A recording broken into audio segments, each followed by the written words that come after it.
హరే కృష్ణ. భారతదేశంలో యువకులు ముఖ్యంగా అంగరంగ వైభవంగా చేసుకునే పండుగల్లో ఒకటి గణేష్ చతుర్థి అండి. గణేష్ చతుర్థి అనగానే గణేషుని తీసుకొని వచ్చి మండపంలో పెట్టి చక్కగా పూజలు చేస్తుంటారు. కానీ గణేశుడికి కొన్ని పేరున్నాయండి. అదేంటంటే విఘ్నేశ్వర, అంటే విఘ్నాలు తొలగించేవాడు అని. అలాగే ఏకదంత అని కూడా పేరుందండి. ఏకదంత అని పేరు ఎలా వచ్చింది? విఘ్నేశ్వరుని విఘ్నాలు తొలగించాలంటే మనం ఏం చేయాలి అంటే భగవద్గీత, శ్రీమద్ భాగవతం చదవాలండి. అవునండి, మీరు విన్నది నిజమే. మనము గణేశుడి యొక్క కృపా కటాక్షాలు కావాలి అంటే తప్పకుండా భగవద్గీత, శ్రీమద్ భాగవతం అనేది చదవాలి. ఎందుకు అంటే తనకి ఏకదంతాయ పేరండి. ఎందుకు అంటే తను శ్రీమద్ భాగవతం, భగవద్గీత రాసేటప్పుడు ఆ కలం విరిగిపోతే తను ప్రతిజ్ఞ చేశాడు, నేను ఆపకుండా రాస్తా అని.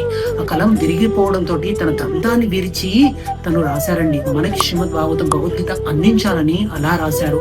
అలాంటి విఘ్నేశ్వరుడు కృపా కటాక్షాలు మీకు రావాలి అంటే తప్పకుండా భగవద్గీత, శ్రీమద్ భాగవతము ఈ 9 రోజులు, 11 రోజులు తప్పకుండా చదవండి.